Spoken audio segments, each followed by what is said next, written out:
O louvor de Zacarias, pai de João Batista, não faz sentido para quem não é judeu, descendente de israelitas e vivendo na expectativa do estabelecimento do reino prometido ao rei Davi, com a consequente destruição de seus inimigos.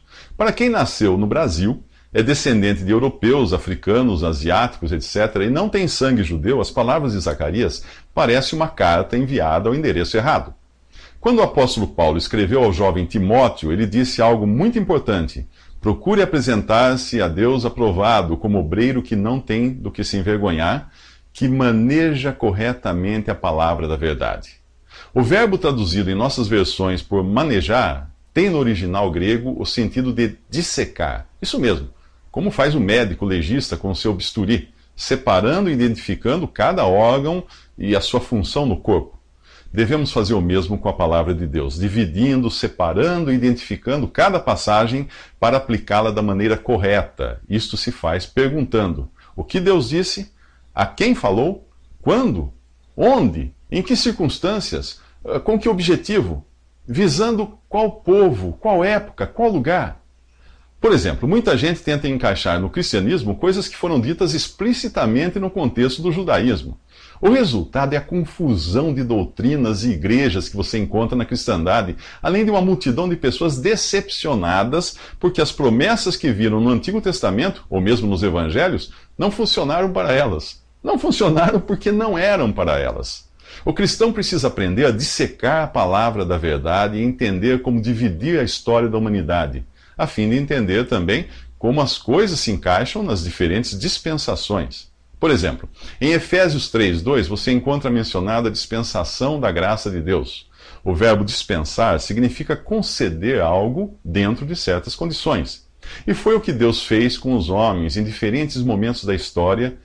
Ele concedeu condições, responsabilidades, promessas distintas aos homens, tratando-os de um modo distinto em cada dispensação.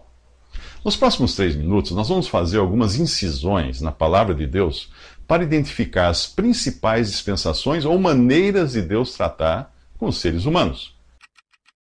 A palavra grega utilizada para dispensação significa literalmente administração de uma casa ou economia. Na Bíblia, ela tem o sentido do modo de Deus tratar com o homem de diferentes maneiras nas diferentes épocas. No Jardim do Éden, Deus tratou com o homem um estado de inocência. De Adão e de Eva, exigia-se apenas obediência a uma única ordem, havendo uma pena para o caso de falharem, e eles falharam, ao duvidarem de Deus e darem crédito a Satanás. Com a queda, o homem deixou de ser inocente e se tornou responsável. Deus passou a tratá-lo com base na consciência que o homem passou a ter do bem e do mal. Muito embora ele fosse sempre incapaz de evitar o mal e não tivesse poder para praticar o bem. Do mesmo modo como ocorreu com a dispensação da inocência, a dispensação da consciência terminou em ruína. A degradação do ser humano chegou a tal ponto que Deus precisou destruir o mundo com um dilúvio. A única família salva foi a de Noé, que inaugurou a dispensação do governo, por ter sido ele a primeira pessoa a ser revestida por Deus de autoridade para julgar seus semelhantes e aplicar a pena de morte quando necessário. Essa dispensação terminou igualmente em ruína. A torre que os homens construíram em Babel atraiu o juízo de Deus, que confundiu suas línguas e os dispersou. Veio então a dispensação da promessa, quando Deus ordenou que Abraão saísse da terra dos caldeus e fosse para uma terra que lhe seria dada por herança. Abraão saiu tão somente por fé, sem saber qual seria o seu destino. Aquela dispensação da promessa terminou em ruína, com seus descendentes escravizados no Egito. Após libertos da escravidão, os israelitas, que eram agora os descendentes, receberam a dispensação da lei, que era na base da causa e efeito. Faça isso e viverá, faça aquilo e morrerá. Obedeça e será abençoado, desobedeça, será amaldiçoado. Mais uma vez o homem fracassou e Deus inaugurou a dispensação da graça, enviando o seu Filho. Com a vinda de Jesus, Deus estava em Cristo reconciliando consigo o mundo, não imputando aos homens as suas transgressões. A história do homem na Terra termina com a dispensação do reino de Cristo durante o milênio. Essa dispensação é também chamada de dispensação da plenitude dos tempos. Se os profetas do Antigo Testamento olhassem para a história da humanidade como uma linha traçada numa folha de papel, eles não conseguiriam ver uma parte que estaria escondida deles. Seria como se a folha tivesse sido dobrada na dispensação da graça de Deus. O que ficou escondido dos profetas do Antigo Testamento é o que nós veremos nos próximos 3 minutos. O apóstolo João, no primeiro capítulo do seu evangelho, ele diz que a lei foi dada por Moisés e a graça e a verdade vieram por Jesus Cristo. Ele revela, assim, um novo modo de Deus tratar com o homem, e dentro desse período vemos algo que não existia no Antigo Testamento e nem nos evangelhos: a igreja. Jesus revelou em Mateus 16 que iria edificar a igreja em um tempo ainda futuro.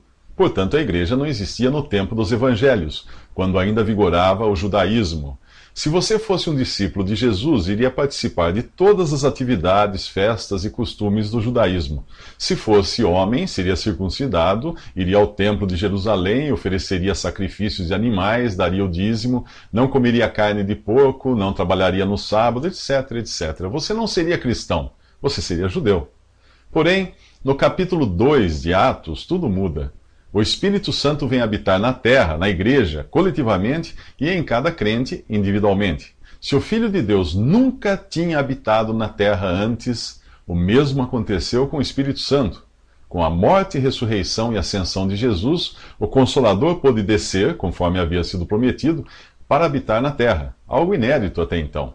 Deus colocava de lado a nação de Israel para tratar com um povo novo, a igreja, formada por judeus e gentios convertidos a Cristo. No passado, Deus reconhecia a existência de 2 tipos de pessoas, judeus e gentios. Agora ele reconhece 3, judeus, gentios e igreja de Deus. O apóstolo Paulo, a quem foi confiado esse segredo que nenhum dos profetas do Antigo Testamento tinha previsto, também recebeu de Deus a revelação de que Israel seria deixado de lado por um tempo. É o parêntese, o período em que o relógio profético parou de bater até que termine o tempo da igreja na terra. Paulo fala disso aos romanos: irmãos, não quero que ignorem esse mistério, para que não se tornem presunçosos. Israel experimentou um endurecimento em parte, até que chegasse a plenitude dos gentios. Quando o último membro for acrescentado ao corpo, que é a igreja, terá sido atingido a plenitude dos gentios, e Cristo levará a sua igreja para o céu. Pois, dada a ordem, com a voz do arcanjo e o ressoar da trombeta de Deus, o próprio Senhor descerá do céu e os mortos em Cristo ressuscitarão primeiro. Depois disso, os que estivermos vivos, seremos arrebatados juntamente com eles nas nuvens para o encontro com o Senhor nos ares. E assim estaremos com o Senhor para sempre. Mas o que acontecerá aos que forem deixados para trás nesse arrebatamento? É o que veremos nos próximos 3 minutos. Nos últimos 3 minutos falei do fechamento da janela de oportunidade, que é o tempo da igreja na terra. Assim que o último membro do corpo de Cristo for acrescentado, Jesus voltará para buscar os que lhe pertencem. No arrebatamento da igreja, Jesus desce entre nuvens para se encontrar com os seus nos ares, a meio caminho do céu. 7 anos mais tarde, na sua vinda gloriosa para estabelecer o seu reino, ele colocará os pés no chão, no Monte das Oliveiras. O arrebatamento é o sinal para que o relógio profético volte a bater.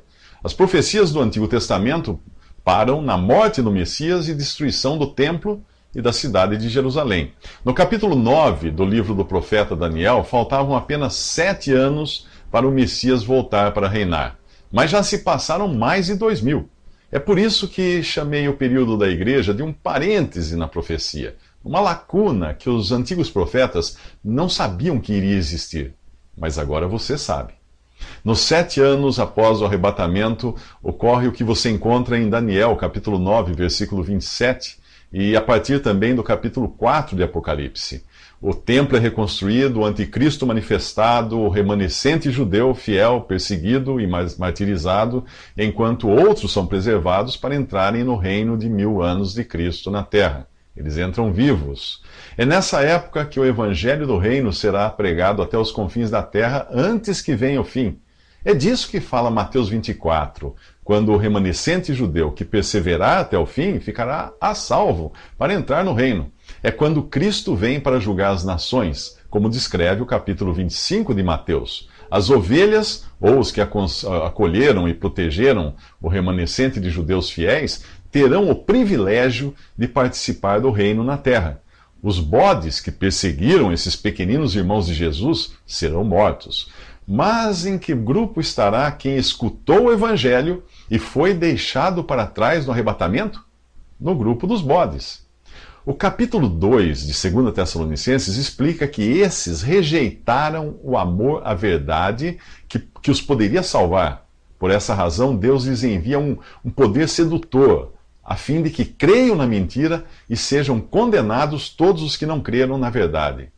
Para quem hoje escuta o Evangelho e não crê, o arrebatamento será como a morte, encerrará a chance de ser salvo. Apenas os que nunca ouviram o Evangelho poderão crer nesse período após o arrebatamento. Os demais crerão na mentira do anticristo. Portanto, se você planeja tomar uma decisão depois do arrebatamento, não se iluda. Deus irá obrigá-lo a crer na mentira por ter rejeitado a verdade. Nos próximos 3 minutos, voltaremos ao Evangelho de Lucas para descobrir como Deus irá resolver o problema de Jesus, que deve nascer em Belém.